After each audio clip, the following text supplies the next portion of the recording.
जो अनुभव ऐसा लगता था कि बाबा करा रहा है, क्योंकि अपने पुरुषार्थ से तो कभी ऐसा होता नहीं। एकदम 5 तत्वों से ऊपर और उससे भी ऊपर फिर बाबा जैसे कि प्लेन होता है, तो ऊपर तो चला जाता है, लेकिन बादल फिर बहुत होते हैं ना, बादलों से भी ऊपर जाना होता है। तो इसी तरह से जैसे कि कुछ ऐसे बादल आते हैं, बहुत काले बादल आएँगे, हर तरह के बादल होते हैं, उससे ऊपर जाना होता है। और फिर मैं बाबा के सामने पहुँची, बाबा को से नैन मुलाकात करते हुए सबकी याद प्यार दी। बाबा से दृष्टि लेने लगी, क्या बाबा आप क्या अनुभव कराना चाहते थे? तो बाबा ने कहा, बाबा कि हर बच्चे को फरिश्ता बनना है, तो कोई भी फर्श की बात, कोई भी 5 तत्वों का कुछ भी अगर झुकाव होगा, तो वो संस्कार नीचे लेके आएँगे ना। लेकिन आपको जाना है उससे भी ऊपर, और ऊपर जाते हुए भी बाबा ने कहा कई तरह के हुँ, अगर कोई भी किसी भी आत्मा के या वातावरण के कोई भी, तो बहुत बादल आएँगे और तुमको उससे भी ऊपर जाना है। तो बाबा ने कहा कि जितनी देही अभिमानी स्थिति का अभ्यास करेंगे, सदा ही कोशिश करो, कोई भी कर्म इंद्रिय, कोई भी तत्वों का कुछ भी आकर्षित ना करें, क्योंकि सभी को फरिश्ता बनना है। तो मैंने कहा बाबा ये तो आपकी मदद से हुआ ना।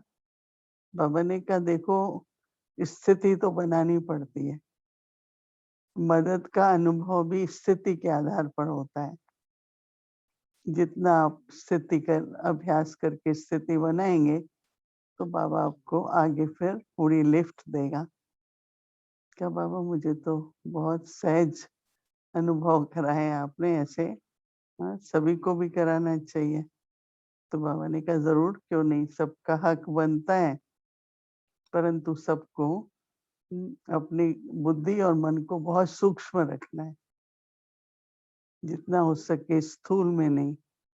हुँ, तो मैंने कहा बाबा कर्म तो स्थूल में करना पड़ता है, तो बाबा ने कहा नहीं, कर्म तो करेंगे परंतु स्मृति तो सूक्ष्म होती है ना।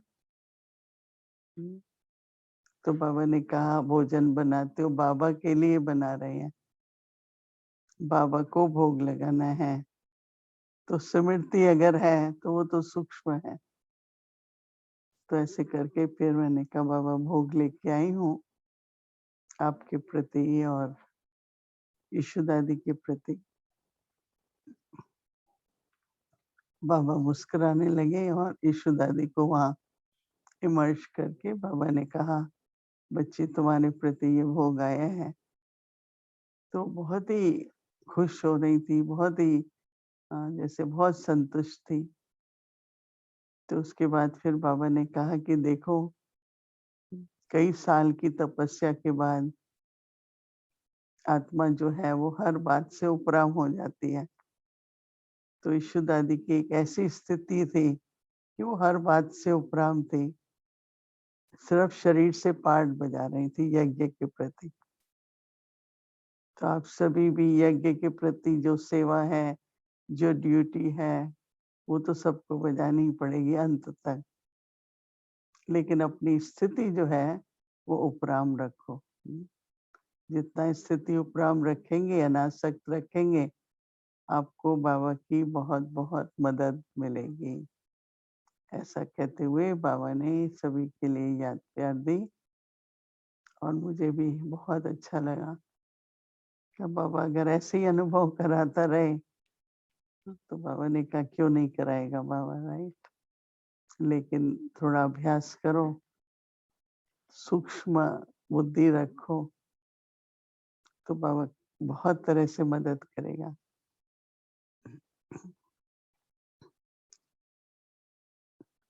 Was a beautiful experience of going beyond all the elements, and then it's like lot of clouds, no? Generally, when the plane also takes off, it goes very high, but then there are a lot of clouds and it has to go above the clouds. Until it is in the clouds, it keeps shaking, right? So for us to be also angels, we have to go beyond body consciousness, all the pulls, attractions of the body, of the elements, and make our intellect mind very, very subtle.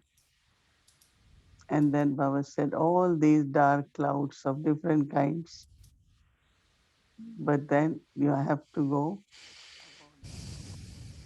Because until the plane is in the clouds, there is lot of shaking, lot of plane really shakes. No? Same as intellect, time will come, many different kind of tests, circumstances, that intellect will also shake. But you know that you have to go beyond, you have to go above. Or and after that I offered book to Baba, I said, also brought for Ishudani. So Baba said she has gone very, very beyond everything. But she was still playing her part through the body towards the yajna. So she kept playing that, and you all children also until end have to be karma yogis. You have to serve through your body, serve the yajna. But internally you have to be very much beyond. And when you are beyond, Baba said, then it's like you are in a angelic state. I said, Baba, your help gives such a good experience. Baba said, yes, Baba helps everyone, but they can only experience the help based on their stage. So practice, create that subtle stage. Baba said, then you will definitely experience lot of help from Baba. And then Baba gave lots of love remembrances for everyone. Om Shanti.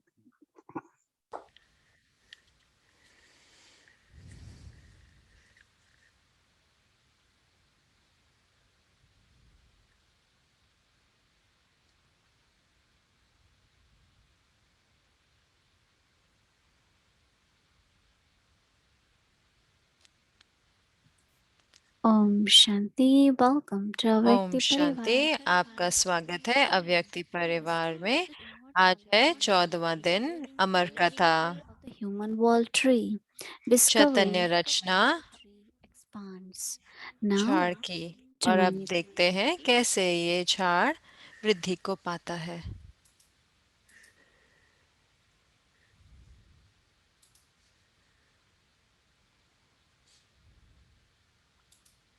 Om Shanti. Om Shanti. We have to keep reminding ourselves of हमें अपने आप the को याद dissatisfaction दिलाते रहना है कि ये of self-sovereignty. ये हमारे स्वराज्य अधिकारी को वापस And जाने then का as soul is समय है। immortal और जैसे कि and आत्मा how अमर soul है travels और कैसे through आत्मा all यात्रा करती ages, है whole अलग cycle. अलग युगों से पूरे कल्प में। And now soul is at confluence और अब age. आत्मा संगम युग पर है। And at confluence age, Baba और संगम युग पर gives Baba the knowledge about सारा ज्ञान creator देते हैं, रचना का ज्ञान देते हैं the seed and the कि मैं creation बीज रूप हूँ और huge, और रचना unexplainable. है, वो बेहद का वृक्ष है, झाड़ So है। many souls in the world.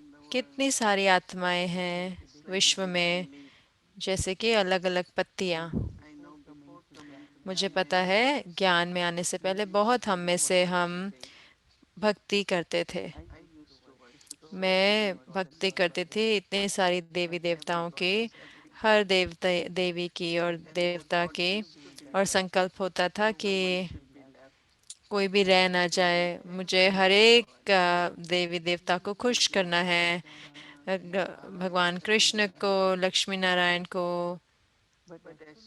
लेकिन जैसे ही मैं ज्ञान में आई और मैंने जाना कि एक ही बीज है, तो फिर मुझे टहनियों को क्यों पानी देना है, मुझे पत्तों को क्यों पानी देना है। चाहे आप पानी देते हैं तो ऊपर से भी पानी कहाँ ही जाएगा, अंत में तो जड़ों में ही जाएगा ना, बीच में। तो मुझे बहुत बहुत खुशी हुई कि मुझे सिर्फ बीज को ही पानी देना है। तो इसका अर्थ है कि मुझे अपना स्नेह रखना है, अपना भाव रखना है, अपना जो सेवा है, जो भी करना है वो एक के प्रति। उससे पहले मैंने सोचा हो सकता है कि मैं इस देवी को मैं कुछ दूंगी, तो एक अलग अलग तरह के व्रत होते हैं अलग देवी देवताओं के। लेकिन फिर भी हमेशा अंदर में यह रहता था कि कोई देवी देवता रह तो नहीं गए, तो कोई ऐसे तो नहीं कि किसी को अभी आना रह गया, क्योंकि वो मानते हैं भक्ति मार्ग में कि इतने सारे जन्म लेते हैं या उनका, लेकिन बीज एक ही है और बाकी सब हैं टहनियाँ। तो जो एक से एक से ही हमारा जोड़ है। और फिर पानी देना सिर्फ बीज को। और फिर बाबा कहते हैं कि आप बच्चे भी, आप भी आत्मा के रूप से बीज हो। तो आपका शरीर भी जैसे कि एक झाड़ की तरह है, कितने सारे शरीर के अंग हैं। तो कैसे वो बीज रूप स्थिति बनानी है, और बीज रूप स्थिति से मैं मैं पानी देती हूँ बीज को। तो स्वराज्य अधिकारी है जहाँ पर मैं मालिक हूँ।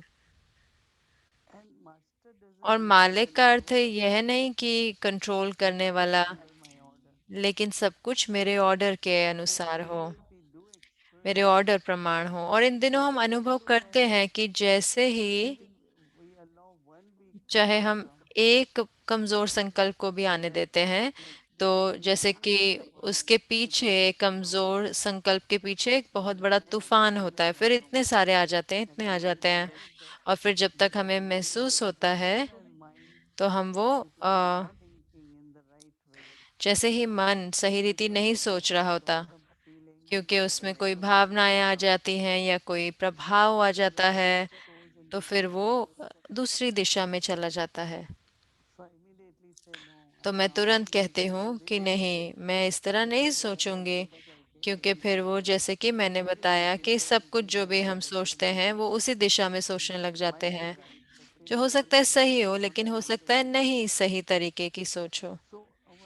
तो हमारा जो अटेंशन है वो बहुत होता है इन दिनों कि कैसे मैं सोचती हूँ, ताकि जो वहाँ पे बहाव ना शुरू हो जाए। उसका अर्थ है कि बहुत सारे व्यर्थ संकल्प ना आने लग जाए। तो अब है समय कि मैं अपने बीज रूप स्थिति को,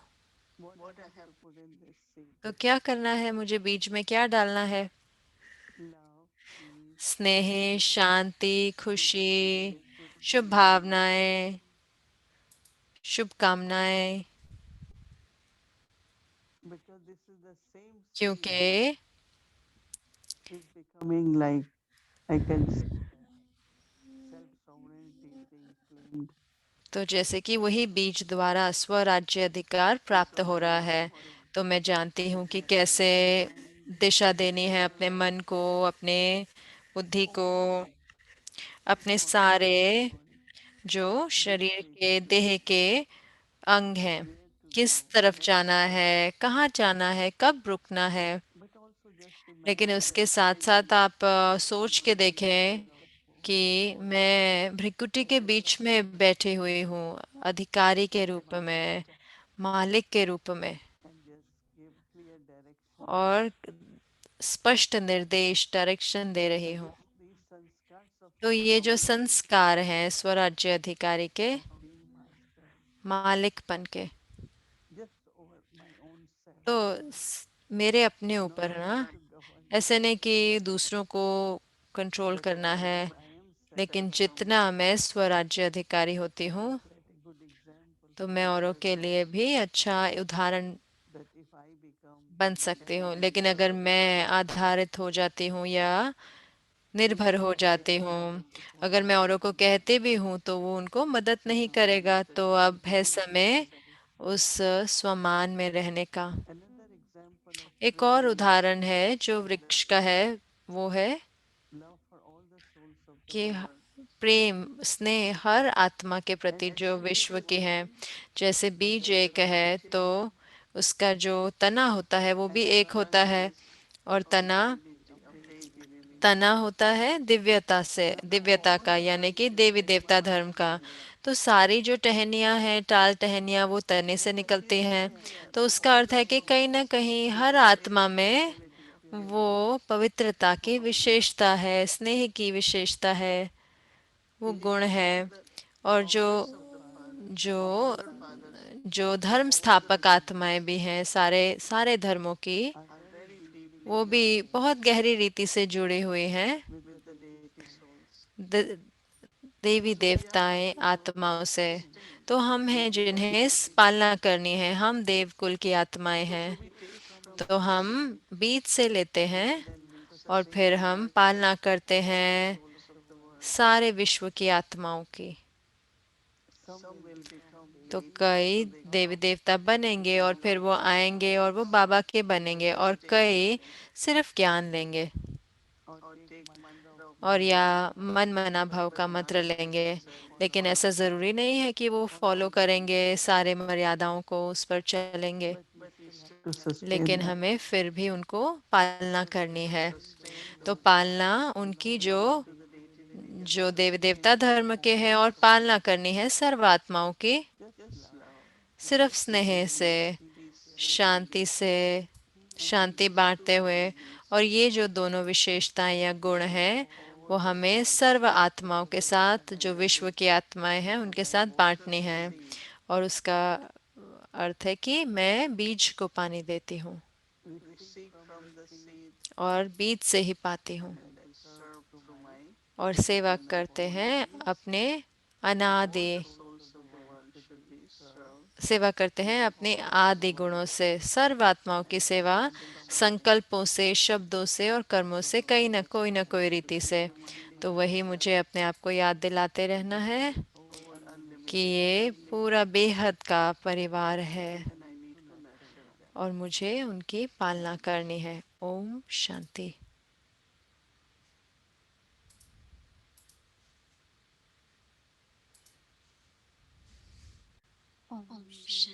ओम शांति। भूमि बहन कह रहे हैं इससे पहले कि हम अपनी यात्रा शुरू करें, मेरे पास एक बहुत ज़रूरी अनाउंसमेंट है हर एक के लिए, और ये कल की ईमेल के बारे में है जो अव्यक्ति परिवार के द्वारा गए हैं। आप उसका एक नोट लिख लें कि हम आपको अपोलोजाइज करते हैं कि हमने रॉन्ग फ्लायर भेज दिया था।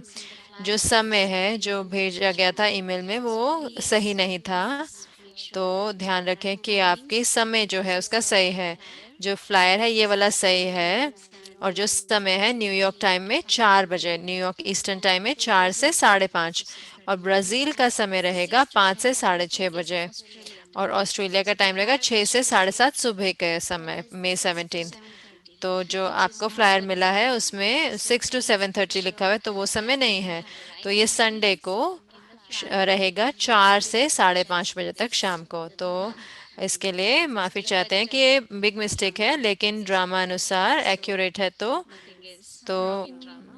ड्रामा में कुछ भी गलत होता नहीं है, तो उसमें भी कुछ कल्याण होता है, लेकिन उसके लिए माफ़ी चाहते हैं। इसको नोट लिख लें, और हम आपको दोबारा सही फ्लायर आज दोबारा भेज देंगे। तो अगर आपने फ्लायर किसी को भेजा है आगे कल वाला, तो आप ध्यान रखें कि उनको भी आप सही समय बता दें। सॉरी, दोबारा से ओम शांति। और अब हम अपनी यात्रा शुरू करेंगे, और मैं बुलाना चाहूँगी अपने 2 बहनों को, फरिश्तों को। आपका स्वागत है।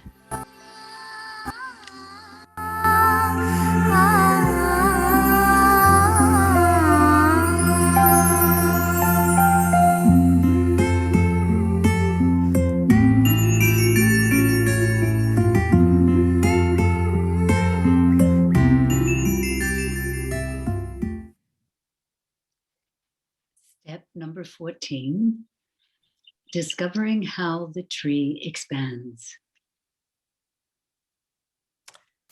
Yesterday, the teacher explained that he has all the knowledge of the creation, the sustenance and decay of the whole tree, how the world tree emerges, how it is sustained, how long is its lifespan, how it grows, and how it decays.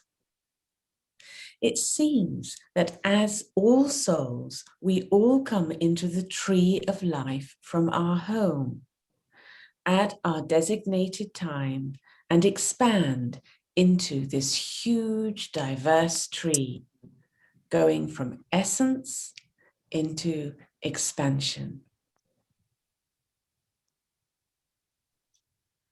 This is the tree of the family of humanity.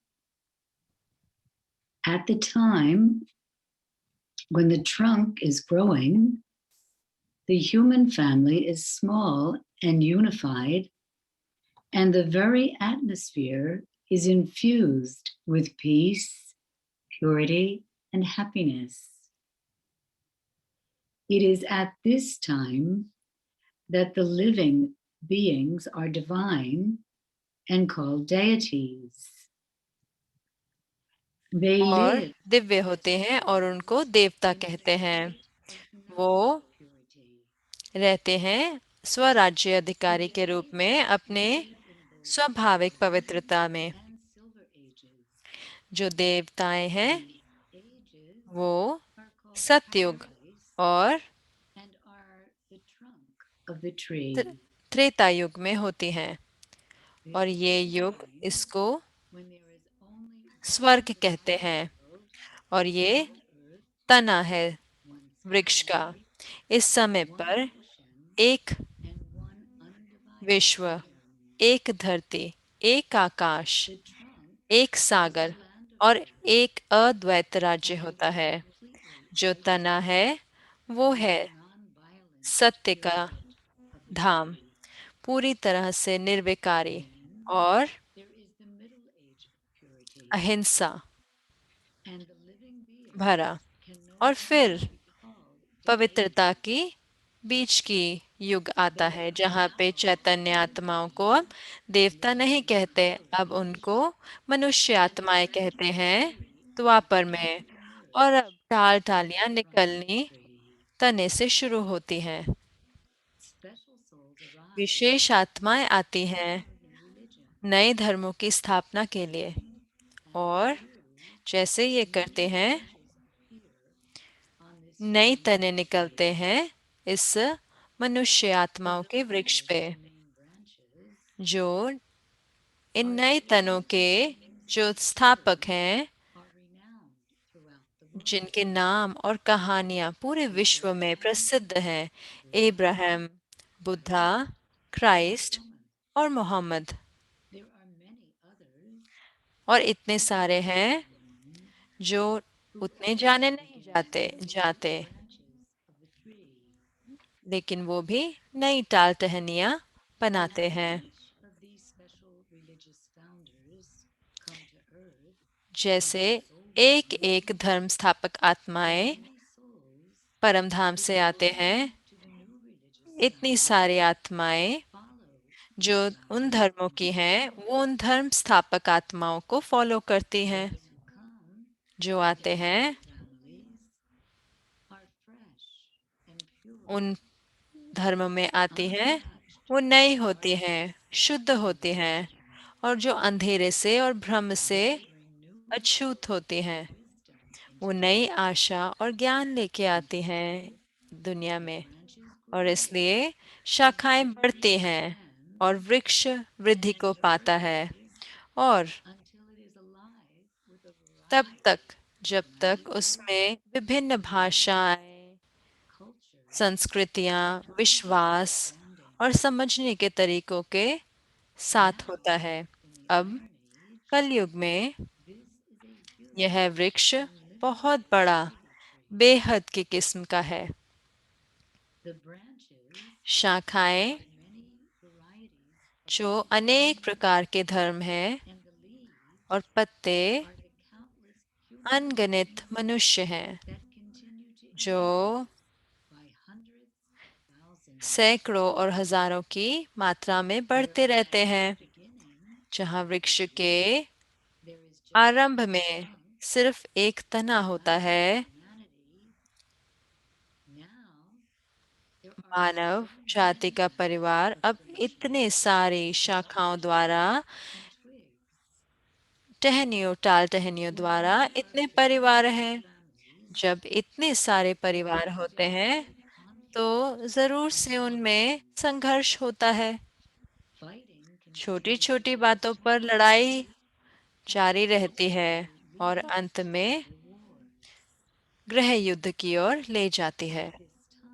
इस समय वृक्ष के कलयुग के अंत में मानव संसार पृथ्वी के चारों कोनों तक फैला हुआ है। वृक्ष जितना वृद्धि को पाता है, उतना ही मनुष्य आत्माओं के परिवार दूर होते जाते हैं। दूरी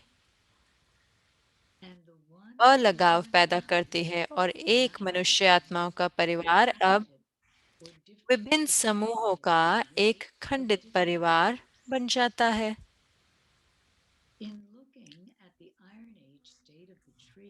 कलयुग में वृक्ष की अवस्था को देखते हुए क्या दिखाई देता है? हर मनुष्य आत्मा पुरानी हो चुकी है और अधिकतर पत्तों में कोई ना कोई रोग हो चुका है। उसकी सुंदरता खो गई है। जो अथॉरिटी है, राजनीति की, धर्म की, विज्ञान की और प्रकृति की, जो पेड़ को थमे हुए हैं, वो अंदर से खोखली हो गई है और शक्तिहीन हो गई है। प्रकृति के 5 तत्वों को देखें, वो पूरी रीति से अव्यवस्थित है। जिस धरती पर वृक्ष बैठा हुआ है वह पुरानी और थकी हुई है। अब समय आ गया है कि एक नया मनुष्य आत्माओं का वृक्ष लगाया जाए। साधक कहते हैं, क्या इस नए वृक्ष के निर्माण की मदद के लिए मैं कुछ कर सकता हूँ? विस्तार के बीज को प्रकट करना आश्चर्य है।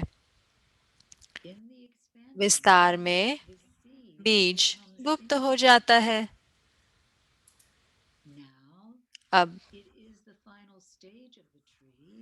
यह वृक्ष की अंतिम अवस्था है और बीज अब गुप्त नहीं रह सकता। मुझे प्रत्यक्ष होना है। ये मनुष्य आत्माओं का स्वभाव है कि वो बहुत आकर्षित होते हैं विभिन्नता में, परंतु अभी समय है आत्माओं का ध्यान खिंचवाने के लिए विभिन्नता से दूर, विस्तार से दूर, और उनको आकर्षित करवाने का बीज की ओर।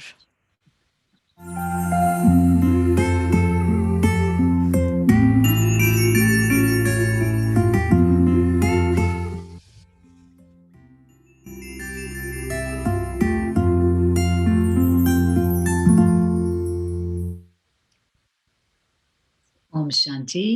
ओम Shanti. Sister Monika, hello sister Monika, आप अनम्यूट हैं। सिस्टर मोनिका कह रहे हैं मेक्सिको से, गुड इवनिंग। इतना अच्छा है आपको हमारे साथ पाकर। सिस्टर मोनिका, रीटा बहन पूछ रहे हैं कि बाबा कह रहे हैं कि अब ये वृक्ष का अंत है और कल्प का भी अंत है। तो बहुत सारे जो पत्ते जो हैं सारे वृक्ष पर जो हैं, तो समय हमारे लिए है इस समय कि हम ये पक्का करें कि जितना हो सके जितने पत्ते वो जाने बीज को और कहानी को भी जाने, जैसे कि जो कहानी ब्राह्मणों की। और अगर आप इसको सुनते हैं जैसे कि बाबा ने आज बताया, हमें शिक्षाएं बताएं, आपको क्या लगता है कि हमें क्या करना चाहिए इस समय पर? Well, I think that तो as we can sister see, Monica कह रहे हैं कि ending, जैसे कि हम देख रहे and हैं कि जो there is no longer beauty in the चक्र है वो tree. खत्म हो रहा है, तो There वो is वृक्ष में सुंदरता नहीं है, वृद्धि हुई है, सारी नकारात्मक चीजों की वृद्धि है और दुख की, और जो बीमारियां हैं चाहे साकारी रूप से चाहे मन की बीमारियां हैं। और हम भी देख सकते हैं इतना सुंदर संगम योग ये भी खत्म हो रहा है, जैसे कि समाप्ति की ओर है। तो मुझे लगता है कि हमें और अभ्यास करना है बाबा के साथ परम धाम में रहने का him. और बाबा की स्थिति में रहने का बाप समान, क्योंकि नए वृक्ष में जाने से पहले, नए युग में जाने से पहले सारी आत्माओं को घर जाना है बाबा के साथ, उस निराकारी वृक्ष की स्थापना के लिए, जहाँ पर कोई लिंग नहीं है, कोई धर्म नहीं है, लेकिन तो वो अनुभव देने के लिए मुझे उपराम जाना होगा, वृद्धि के मेरा जो पार्ट है उसके उपराम जाना होगा, मेरी अपनी कहानी के उपराम जाना होगा, जो सेवाएं मैं करती हूँ। उदाहरण के तौर पर कि ये जो पाठ है ब्राह्मणों का, ये भी कुछ समय पर ये भी समाप्त होगा। तो मुझे लगता है कि सिर्फ उसी स्थिति में, वो शक्तिशाली स्थिति में आत्मिक स्वरूप की, तो फिर हम वो अनुभव आत्माओं को दे सकते हैं। तो जी हाँ, और रीटा बहन कह रहे हैं कि बाबा दूसरी विशेषताओं के बारे में बात कर रहे थे, पवित्रता की, जो बाबा ने कहा वो मुख्य विशेषता है जो इस समय पे हमें धारण करनी है। तो जब आप सोचते हैं कि हमारे पास ये वृक्ष है जो आत्माओं का, और हमारे को मनुष्य आत्माओं का वृक्ष है और एक निराकारी वृक्ष है, तो अगर मैं आपसे सही सुन रही हूँ कि हमें इस समय पर उस स्थिति में जाना है जो हम आत्माओं की दुनिया परम धाम में जाना है, और वो अपने वृक्ष में वहां बैठना है, और क्या वहां से सेवा करनी है? क्या मैं यही सुन रही हूँ? तो मोनिका सिस्टर कह रहे हैं कि हाँ, क्योंकि वहां पे तो परम धाम में कोई समय नहीं है, तो हमें लगता है कि हम थोड़े समय के लिए होंगे, लेकिन वहां तो कोई समय है नहीं। तो हमें वो अनुभव लेना है, जैसे कि ब्राह्मण के रूप में कि हम तने हैं यहाँ पर ना, और या जब वहां जाने का, क्योंकि वहां पर हम वो हम ऊर्जा दे सकते हैं, ताकि तो हम आत्माओं को वो मैसेज दे सकते हैं, उनको आह्वान कर सकते हैं, ताकि वो जो समय की पुकार है उसको सुन सकें कि एक समय है घर जाने का।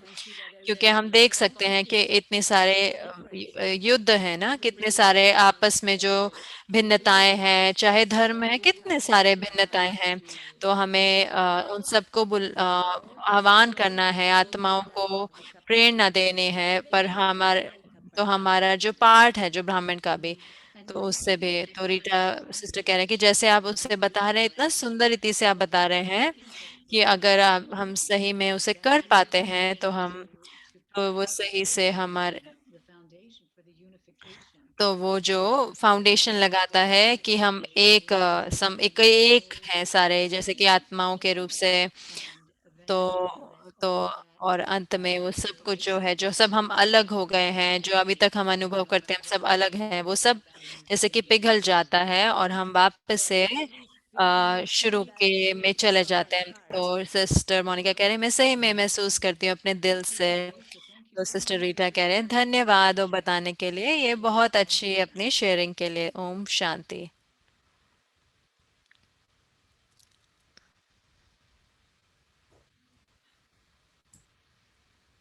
Thank you so much, sister Monica. Julia कह रही है धन्यवाद सिस्टर मोनिका, मैंने सही में आनंद लिया कि कैसे आपने बताया वो सारा अनुभव बनने का बीज जो हम खुद बने, घर जाएं और फिर वहां से ताकि हम वो नया वृक्ष को बो सके। और वो करने के लिए हमारे पास एक खोज है कल के लिए, जिस पे हम निकलेंगे कल हमारे अमृत वेला के लिए। सबसे पहला जो कल सुबह का है क्वेस्ट है कि इस अमृत वेला में the tree याद करना है बीज को वृक्ष के और बनना है मन मना भव।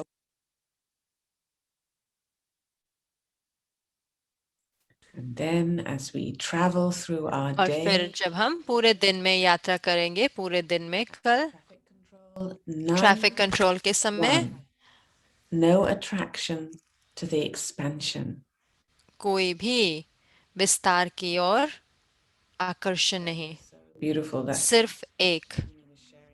इतना सुंदर है ना कि आज जैसे सिस्टर मोहिनी ने बताया कि हमें उन बादलों के ऊपर हम जाना है, तो कोई भी आकर्षण नहीं, कोई नहीं, सिर्फ एक। और शाम को जब हम रिफ्लेक्शन करेंगे, अपना चिंतन करेंगे, तो अब ये समय है मनुष्य आत्माओं के झाड़ के बीज को प्रत्यक्ष करना का।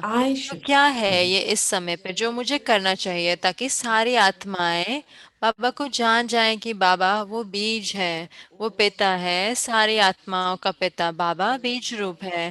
तो आप 8 शब्दों में लिख सकते हैं कि आप अपना अनुभव बता सकते हैं कि जानते हुए कि हम बाबा को मदद कर रहे हैं नए वृक्ष की रचना के लिए।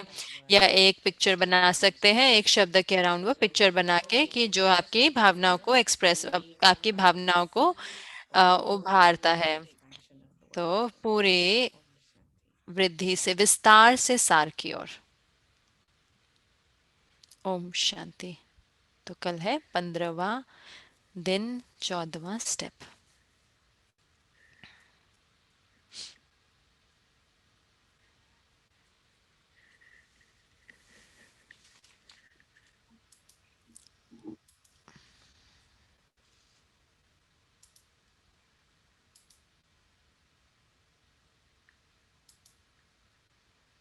ओम शांति। ओम शांति। धन्यवाद sister Julia, sister Rita and sister Monika.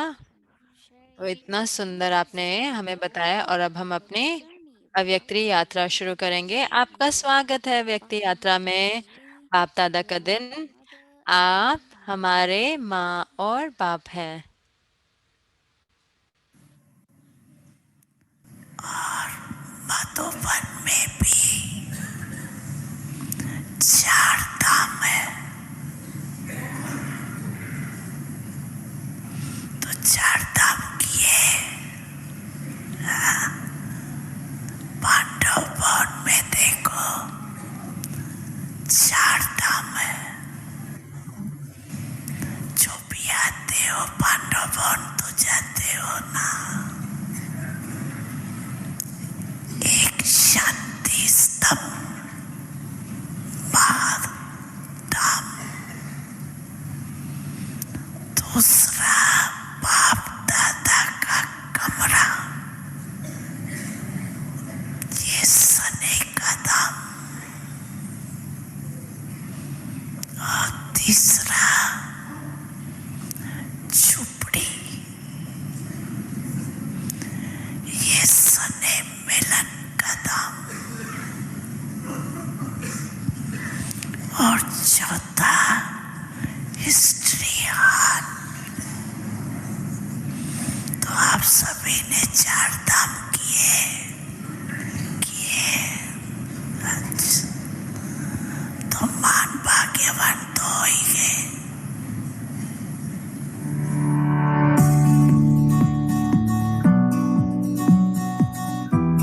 Knowledge है सोर्स ऑफ इनकम। बाप दादा देख रही है, सब बहुत खुशी खुशी से दूर बैठे भी नजदीक में अनुभव कर रहे हैं। किसी भी रीति से देख लिया, लेकिन सन्मुख परिवार को देख कितनी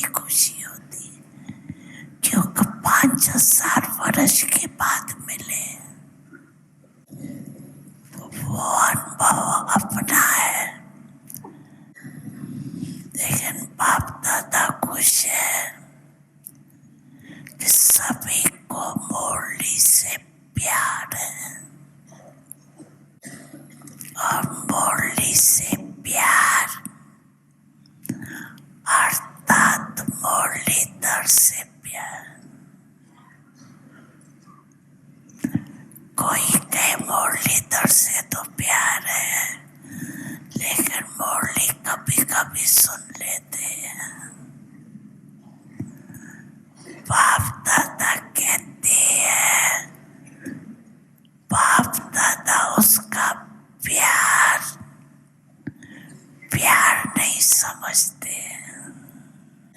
प्यार निभाना अलग है, प्यार करना अलग है।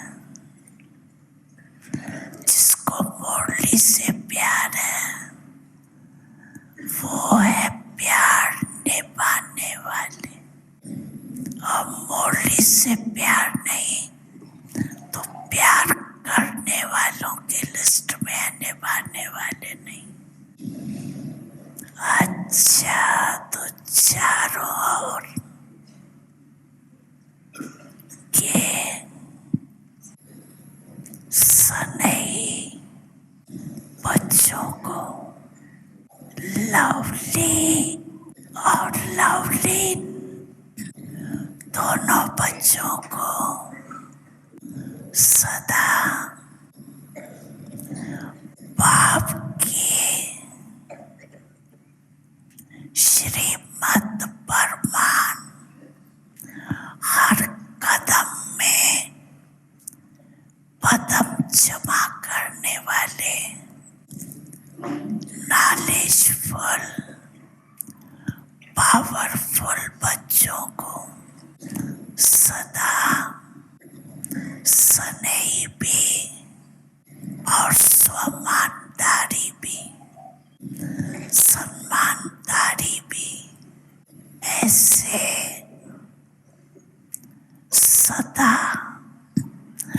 बाप की श्रीमत को पालन करने वाले विजयी बच्चों को सदा बाप के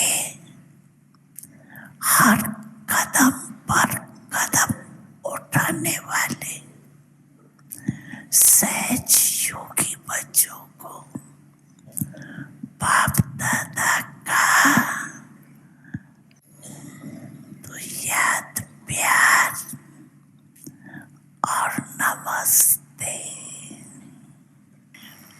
बाबा बच्चों का मेला रूहानी, बाबा बच्चों का मेला रूहानी, गाते हैं जिसकी महिमा महान।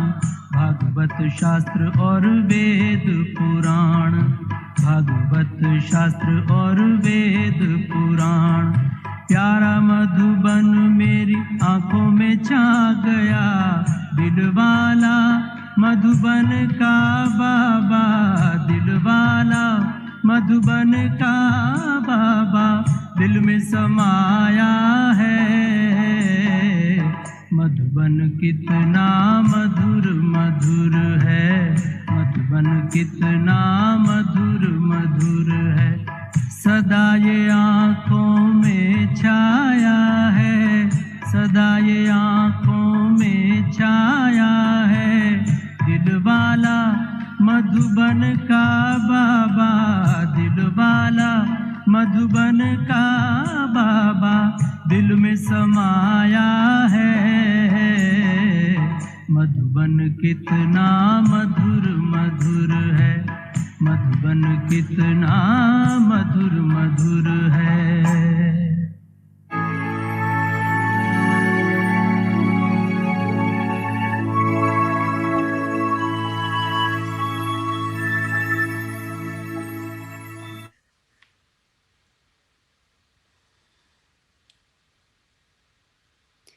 ओम शांति। ओम शांति। धन्य चेतक। मेडिटेशन